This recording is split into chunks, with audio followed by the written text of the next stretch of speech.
Have you ever wondered what happens when you finally stop playing their game?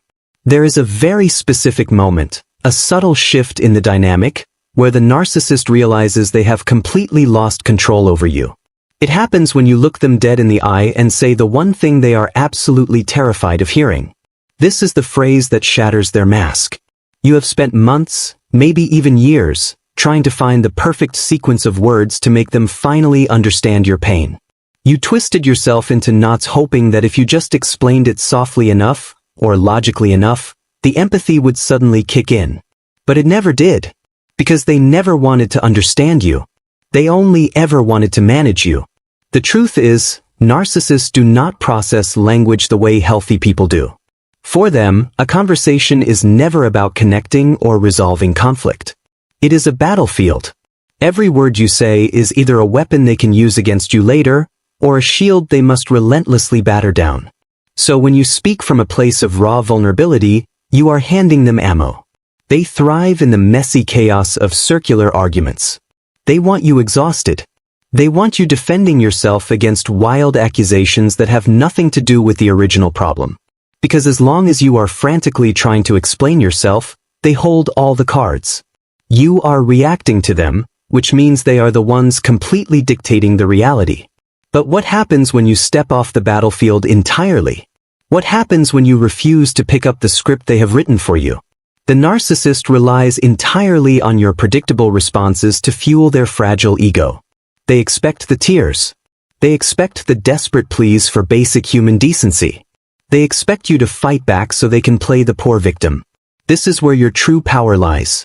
It is not in screaming louder than them, and it is certainly not in crafting the ultimate logical argument that will finally force them into a profound realization. Your power lies in the radical withdrawal of your emotional energy. It lies in looking at their frantic, chaotic attempts to trigger you and simply refusing to engage.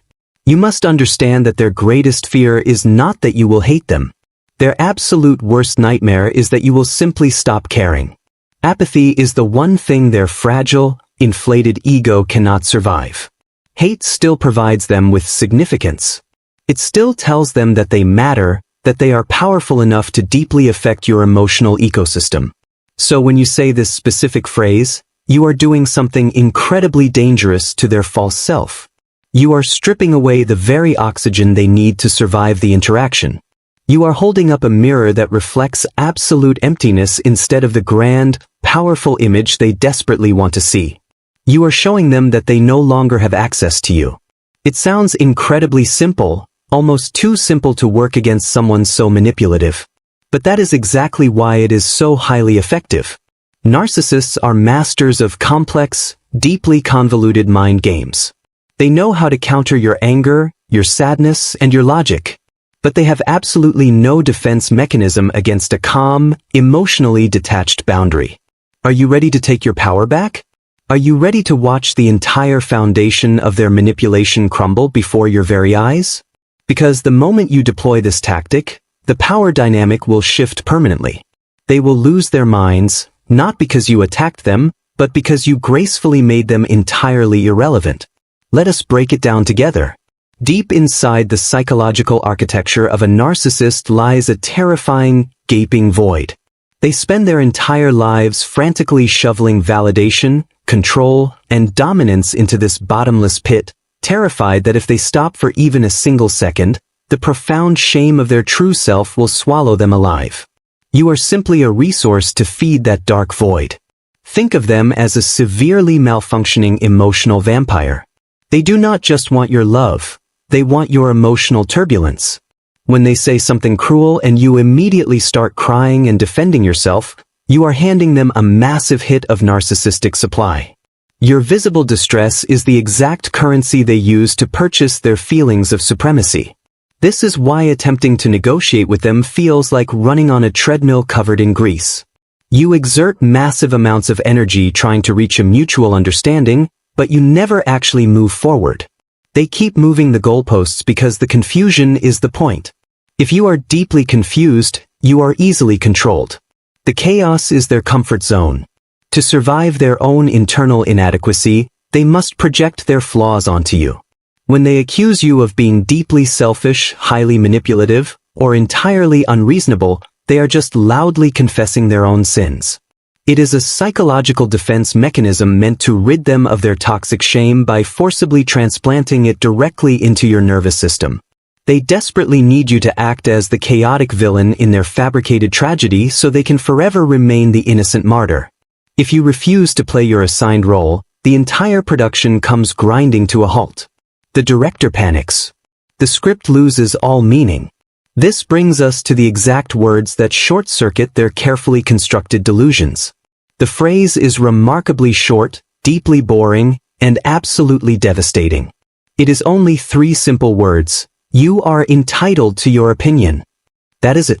No anger, no long defense, no desperate pleading for reality. Just a flat, emotionally vacant statement that acknowledges their words without accepting a single ounce of their toxic, highly distorted projection. Let us analyze why this works so flawlessly. When you say, you are entitled to your opinion, you are doing 2 incredible things simultaneously. First, you are calmly refusing to argue. You are stepping completely off the battlefield. You are denying them the energetic friction they so desperately crave. The gear spins freely without catching. They get nothing. Second, you are quietly downgrading their absolute decree into a mere subjective viewpoint. To a narcissist, their word is absolute, undeniable law. They do not have opinions. They dictate ultimate reality. By casually classifying their harsh judgment as just an opinion, you are instantly stripping them of their godlike authority over your personal identity. You are telling them, with chilling calm, that their perspective of you does not govern your reality. It is a massive psychological boundary placed perfectly in their path. It feels like throwing a heavy, wet blanket directly over a raging fire. It starves the flames of oxygen without ever engaging the heat. And that is exactly when their internal panic begins. They are suddenly left holding the emotional baggage they tried to force onto you. They expected a massive explosion of dramatic tears, but instead, they hit a solid, unyielding brick wall of utter indifference.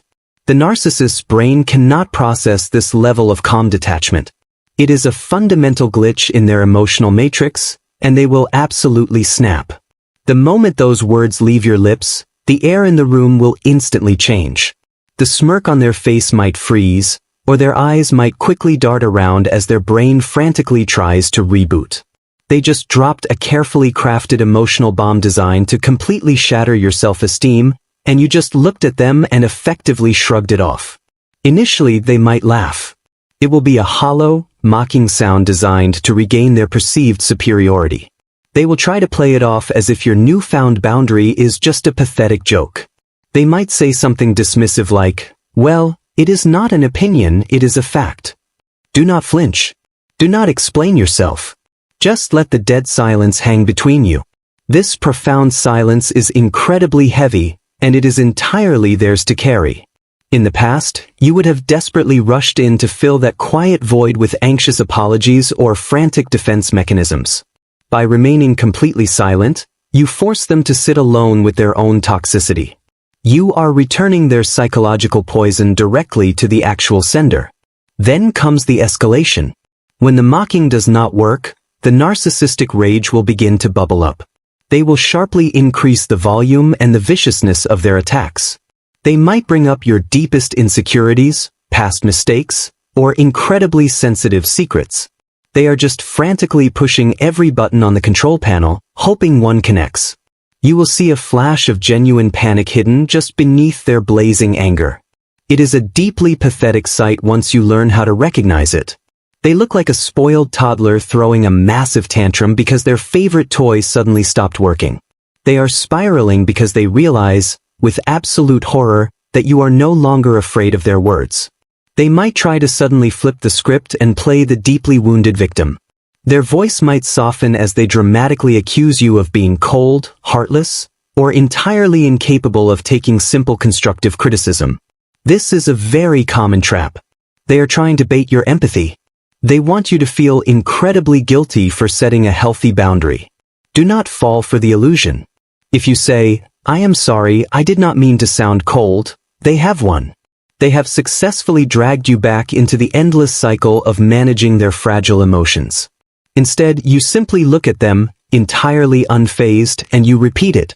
Like I said, you are absolutely entitled to your opinion. The boundary remains firmly set. At this stage, the mask begins to fully slip. The charming, deeply sophisticated persona they present to the outside world completely dissolves, leaving behind a snarling, terrified emotional parasite. You are witnessing the raw, unpolished reality of their broken psyche. It is deeply unsettling, but it is also incredibly liberating to finally see the real them. They may suddenly storm out of the room, slamming doors loudly just to ensure they have the absolute last word. Or they might give you the silent treatment for several days, utterly convinced that this massive withdrawal of their presence will break your spirit. Let them go. Their theatrical exit is not a devastating punishment. It is a profound, beautiful gift. You have just successfully defended your psychological territory without firing a single shot. You watch them completely lose their minds while your heart rate remained perfectly steady. The chaotic spell they cast over your reality is finally broken. You are no longer a deeply confused participant in their twisted game. You are a calm, highly observant witness. The days following this massive shift are going to feel incredibly strange. For so long, your nervous system has been severely hijacked, constantly flooded with cortisol and adrenaline as you anticipated their next brutal attack. Now, standing firmly in your own peaceful detachment, you will feel an unfamiliar, almost unsettling quietness in your own physical body. The narcissist, however, will be entirely consumed by a frantic, buzzing obsession. They cannot simply let this go. A narcissistic injury of this magnitude deeply threatens their core survival mechanism. They will stalk your social media, sharply question your mutual friends, and frantically look for any small sign that you are secretly falling apart without them. They might launch a highly calculated smear campaign against you. They will rush to anyone who will listen, desperately painting you as the deeply unstable, toxic abuser who cruelly discarded them. It will hurt to watch people you trusted suddenly buy into their carefully constructed lies. But you must firmly resist the intense urge to publicly defend your honor. If you run around frantically trying to clear your name, you are just feeding them supply from a distance. You are proving that they still have the power to massively disrupt your life. The people who truly know your heart will never believe the manufactured smear campaign. And the ones who do believe it are simply revealing themselves as highly unsafe connections. You may also experience a powerful phenomenon known as the Hoover. Weeks or months later, they will suddenly reach out with a simple, seemingly innocent text message. Just thinking of you, or, I found your old sweater. Do not be deeply fooled by this fake nostalgia. They do not genuinely miss you. They are simply checking to see if your boundaries have rusted. They want to know if the door to your energy vault is left slightly unlocked. If you respond even with a polite, highly detached, thank you, they will instantly wedge their foot in the door. You must maintain the absolute silence of a ghost. Your non-response is the ultimate confirmation that their subjective opinion of you truly does not matter to you at all. Let them sit in the deeply uncomfortable reality of their own irrelevance. By totally removing yourself from their chaotic orbit, you force them to confront the terrifying emptiness they have spent their entire lives running from. You are not actively punishing them, you are just allowing them to finally experience the natural consequences of their own toxic abuse. As you watch them completely unravel from a safe distance, a profound realization will hit you. They were never actually strong. All of their intimidating dominance, their loud arrogance, and their terrifying rage was just a deeply pathetic performance masking a fragile, profoundly insecure child. You were always the strong one. They were just leeching your power. They used your profound empathy, your deep kindness, and your incredible capacity for love as heavy chains to keep you trapped. But the beautiful truth about chains made of your own good qualities is that you hold the key. The moment you simply decide to stop projecting your own beautiful humanity onto their cold, empty shell, the massive, heavy chains dissolve. You will mourn the relationship you thought you had.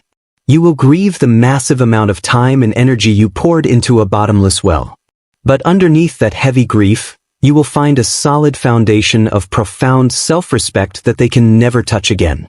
They have officially lost access to your beautiful mind, and they will never get it back again. Healing from this kind of deep psychological warfare is not a perfectly linear journey. There will be days when the heavy fog of self-doubt briefly rolls back in, and you wonder if you truly were the deeply flawed person they always claimed you were. When that happens, you must gently remind yourself that their accusations were simply confessions in deep disguise. You are allowed to feel deeply angry about the precious years they stole from you. You are allowed to be fiercely protective of your newly reclaimed energy. Building a healthy, strong boundary is not an act of cruelty. It is the ultimate act of profound self-preservation. You survived a psychological war zone, and you have fully earned every single ounce of peace. Never again will you twist yourself into painful emotional knots just to make someone else feel comfortable in their own toxicity. You now deeply understand that you cannot love a narcissist into emotional health, and you certainly cannot logic them into basic empathy. Your beautiful, radiant light was never meant to be desperately wasted on illuminating their dark. The people meant to be in your life will never require you to constantly defend your basic human dignity. They will not speak to you in confusing riddles, and they will never use your deep vulnerabilities as a loaded weapon. Real love is profoundly safe, incredibly boring, and deeply grounding. It does not feel like an endless, chaotic roller coaster of pure panic. So the next time you encounter someone who immediately tries to dictate your reality, you will instantly recognize the deeply familiar warning signs. You will quickly spot the subtle, toxic smirk. You will hear the familiar, condescending tone. But this time, your nervous system will not completely panic. Your heart will not frantically race with desperate anxiety. You will just take a very slow, deep breath, firmly plant your feet into the solid ground of your own undeniable truth, and you will calmly look right through them. You now possess the ultimate psychological shield. You hold the profound, quiet power of complete emotional detachment. You are utterly immune to the chaotic mind games that once held you captive. It takes incredible strength to walk away from the chaotic battlefield and choose your own peace. It takes immense bravery to completely stop trying to prove your worth to a broken person who fundamentally lacks the capacity to see it. But you have finally done it. You have successfully taken your life back, one quiet, incredibly firm emotional boundary at a time. As you move forward, keep these 3 simple, highly powerful words safely in your back pocket. Use them whenever someone aggressively tries to project their toxic, unhealed shame onto your beautiful spirit. Allow the powerful phrase to become your ultimate protective armor against anyone who desperately attempts to drag you down into their miserable, dark reality. You do not owe anyone an exhausting, drawn-out explanation for your own existence. You do not owe an abuser the profound comfort of your continued emotional suffering. Let them lose their fragile minds in the terrifying quietness of your absolute absence. You have a massive, beautiful, and incredibly peaceful life to build, and they are no longer invited to it. The game is finally over, the heavy mask has permanently fallen, and the absolute power is right back where it always truly belonged. The narcissist may desperately scream their highly distorted version of reality into the vast, empty void, but you never have to turn around and listen. You are free now, simply because you finally decided you no longer have to care.